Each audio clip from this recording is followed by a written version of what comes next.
Hey everybody, boys and girls, ladies and gentlemen, germs of all ages. So glad to see you here on YouTube today.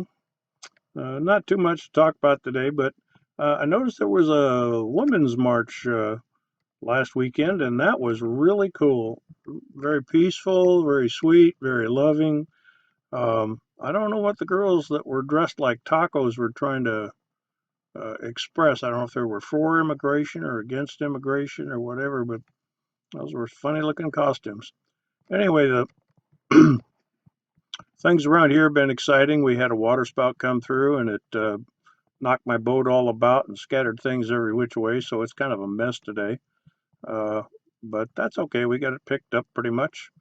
Uh, Got to keep my mustache squared away here. It's starting to creep out of shape. I don't know whether to keep this stuff or trim it or dye it or just chew it off or what. Anyway, everything's going real well, and I hope things are going well for you.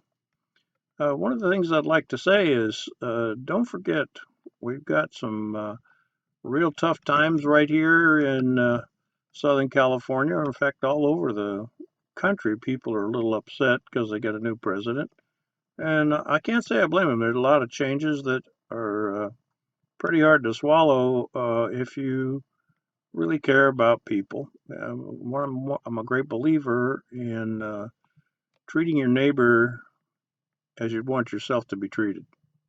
Now, our neighbor to the south is having a tough time economically. A lot of that is because of corruption. They have huge, huge disparity in their wealth. Most of Mexico lives in poverty, while a little tiny part lives extremely wealthy. Now, in America, we don't have that huge disparity, even though we've got a lot of wealthy people here. Most of us have food in our belly, a roof over our head, transportation, cell phones, all kinds of junk to play with. We've got TV and computers and uh, any kind of food you want to eat. Most people live very well here in America. In Mexico, it's not quite that way. If you ever get a chance to go down there and do some volunteer work, you should do that. I went down a few years back and worked with some of the orphanages and really got an education on the depth of poverty in that case in that country. I mean, we have a few homeless living here, but they have acres and acres and acres of them down there living in cardboard boxes and tin shacks and really have a tough life, but they're deeply spiritual people and wonderful people.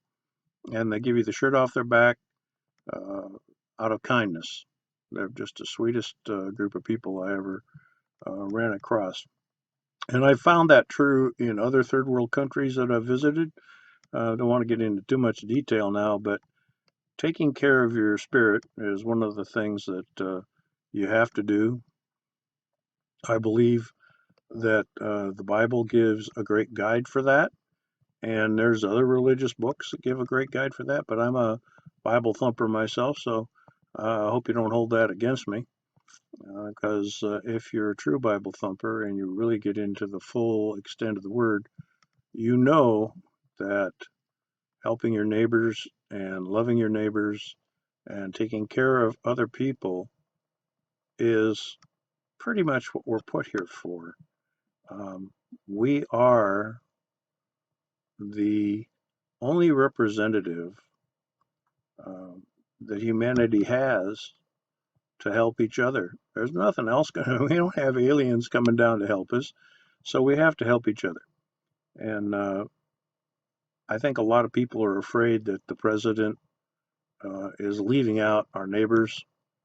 And to a certain degree, he is changing the way we operate with them. But I think in the long run, they're going to be better off simply because I've attended a couple of international conferences that uh, every speaker tells us that, well, if America does well, the whole world does well.